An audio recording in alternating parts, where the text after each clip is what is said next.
आज का हमारा जो टॉपिक है वो है एटमॉस्फेरिक स्ट्रक्चर एंड कंपोजिशन। ये क्लाइमेटोलॉजी का one of the most important topic है। तो चलिए इसको शुरू करते हैं। पहले हम देख लेते हैं आज के वीडियो में क्या क्या पढ़ेंगे। सबसे पहले हम लोग पढ़ेंगे अर्थ के एटमॉस्फेयर के बारे में, इसके बारे में थोड़ी सी जानकारी इकट्ठा करेंगे।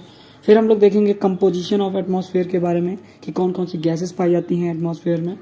फिर हम लोग डिस्कस करेंगे डस्ट पार्टिकल के नेचर को, क्योंकि ये भी हमारे एटमॉस्फेयर में गैसेस के साथ में पाया जाता है। फिर हम लोग डिस्कस करेंगे एटमॉस्फेरिक लेयर्स के बारे में।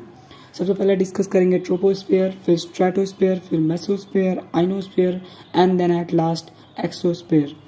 फिर हम इसका कंक्लूजन देखेंगे। तो चलिए वीडियो को शुरू करते हैं। वीडियो काफ़ी ज़्यादा इंफॉर्मेटिव होने वाला है, तो वीडियो को स्किप बिल्कुल मत करिएगा। अगर वीडियो अच्छा लगे तो एक लाइक करिएगा। Let us now discuss about atmosphere.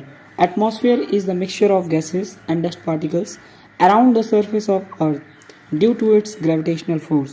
जो हमारा एटमॉस्फेयर है ये मिक्सचर ऑफ गैसेस है, उसके साथ में डस्ट पार्टिकल्स जो अर्थ के चारों तरफ एक ब्लैंकेट की तरह, एक चादर की तरह ओढ़े हुए हैं। This is due to the gravitational force of earth. ये जो हमारा ऐसा कंडीशन बनती है ये अर्थ के ग्रेविटेशनल फोर्स की वजह से है।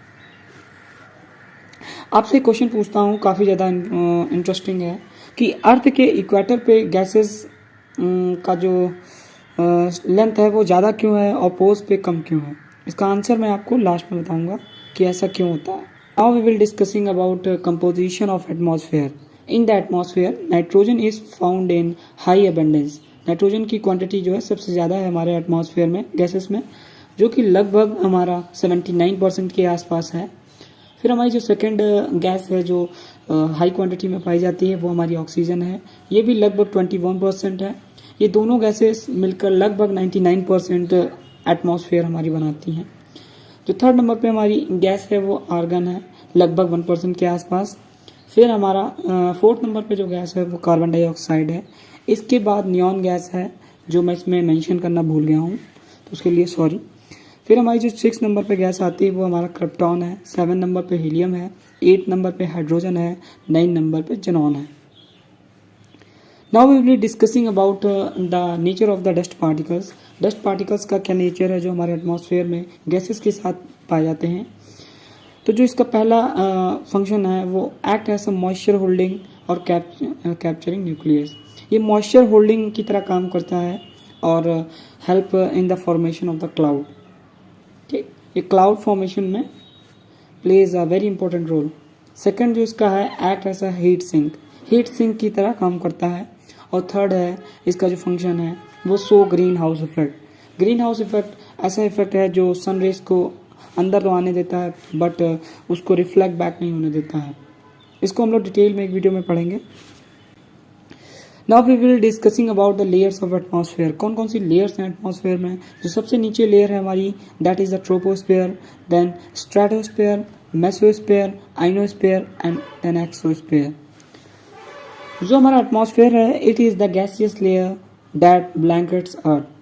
जो एटमॉस्फेयर है वो एक चादर की तरह धरती के चारों तरफ लिपटी हुई है।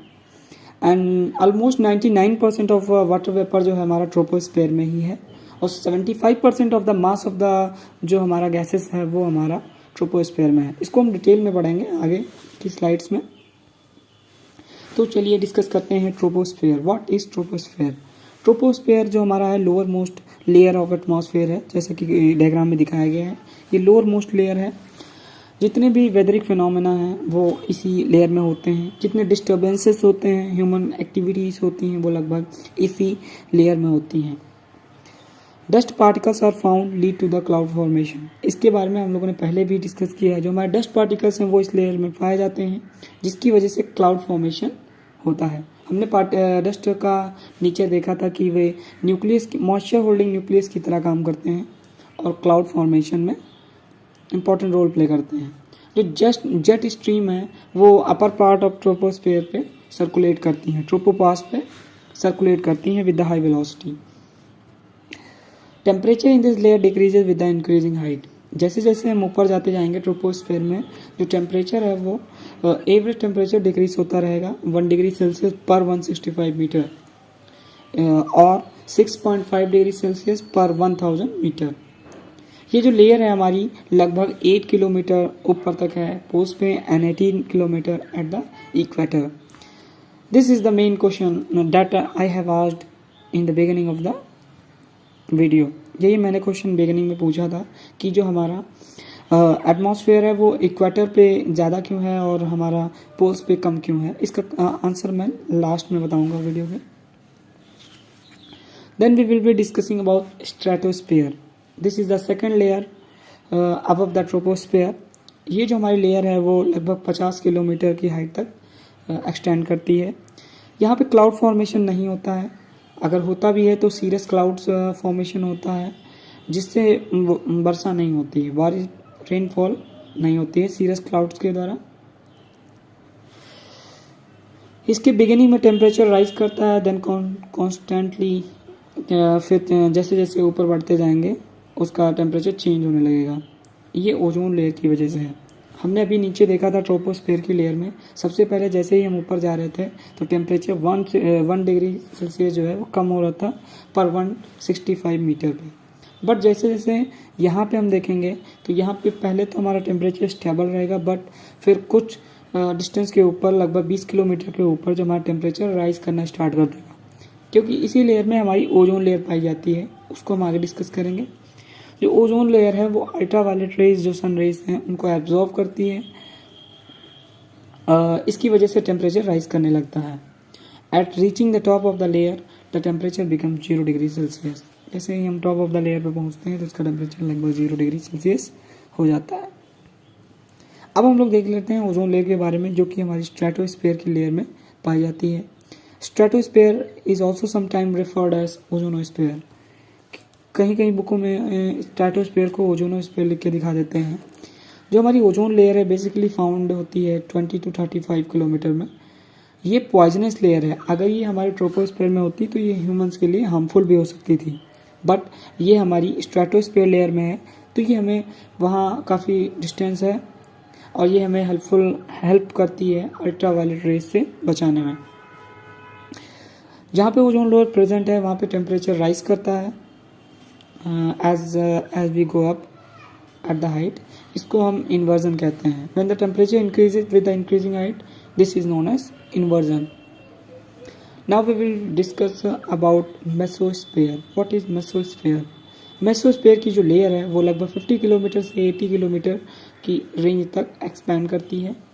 टेम्परेचर यहाँ पे फिर से डिक्रीज होना स्टार्ट हो जाता है with the increasing height and at the end of the this layer the temperature becomes 100 degree Celsius -100 degree Celsius. तो हम फिर से रिवाइज कर लेते हैं। स्टार्टिंग में क्या हुआ था, जब हम लोग नीचे ट्रोपोस्फेयर से ऊपर जा रहे थे तो -1 डिग्री सेल्सियस टेम्परेचर पर 165 मीटर पे कम हो रहा था।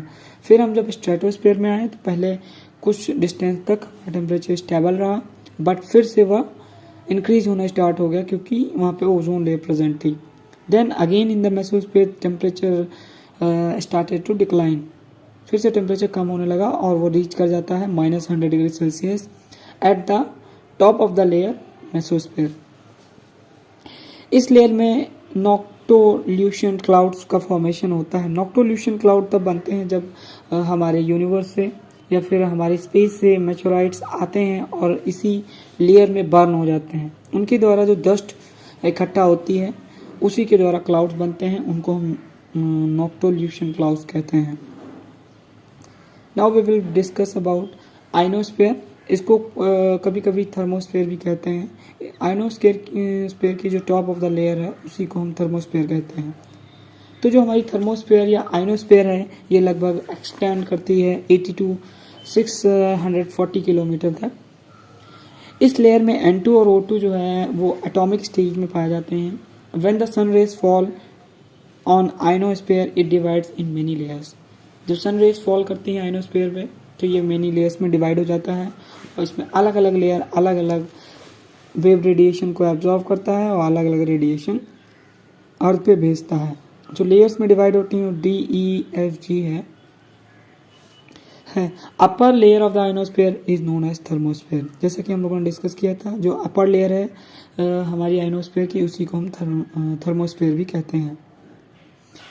Most of the gases present in this layer are in ionized state, and electrically conductivity is responsible for reflecting the radio waves back to the earth's surface. जो हमारी इस layer में है, हमारी मोस्ट ऑफ द गैसेस जो हैं ionised state में हैं, जो कि इलेक्ट्रिकल कंडक्टिविटी करती हैं और हमारे कारण बनती हैं, जो हमारी रेडियो वेव्स होती हैं उनके रिफ्लेक्ट बैक करती हैं अर्थ पे, क्योंकि यहाँ पे इलेक्ट्रिकल कंडक्टिविटी होती है, क्योंकि यहाँ पे जो गैसेस पाई जाती हैं वो आयोनाइज्ड फॉर्म में पाई जाती हैं। इसकी वजह से तो जो रेडियो वेव्स हमारी अर्थ से ऊपर जाती हैं वो फिर से रिफ्लेक्ट होके फिर से अर्थ पे वापस आ जाती हैं। In the upper layer of the ionosphere in the north pole aurora borealis occur and in the southern part aurora australis occur. ये one of the most important question है जो बड़े बड़े एग्जाम्स में, टॉप एग्जाम्स में पूछ लिया जाता है कि अरोरा बोरियोलिस और अरोरा ऑस्ट्रियोलिस किस लेयर में होता है और यह कौन सी घटना है। अब हम लोग डिस्कस करते हैं एक्सोस्फीयर के बारे में। जो हमारा एक्सोस्फीयर है वो आउट ऑफ द स्पेस है, आउटर लेयर है। In this layer hydrogen and helium gas are found. Hydrogen और हीलियम गैस फाउंड होती हैं इस लेयर में, या फिर जो ऐसी गैसेस हैं जिनका एटॉमिक मास बहुत ही कम है वो इस लेयर में पाई जाती हैं। In this layer telecommunication satellite are placed. जो हमारे टेलीकम्युनिकेशन सैटेलाइट हैं वो इसी लेयर में प्लेस की जाती हैं। इसी लेयर में हमारा स्पेस स्टेशन भी लोकेटेड है। Upper part of the exosphere is known as magnetosphere. जो हमारा अपर पार्ट है एक्सोस्फीयर को उसे हम मैग्नेटोस्फीयर भी कहते हैं। सो ये हमारा वीडियो था एटमॉस्फेयर के स्ट्रक्चर और कंपोजिशन के बारे में। इसके आगे की जो वीडियो सीरीज़ है वो आती रहेगी। तो अगर ये वीडियो आपको अच्छा लगा हो तो इसको लाइक करिएगा और चैनल को सब्सक्राइब करिएगा और ज़्यादा से ज़्यादा शेयर करिएगा, ताकि मुझे भी मोटिवेशन बने न्यू वीडियो बनाने की। Thank you.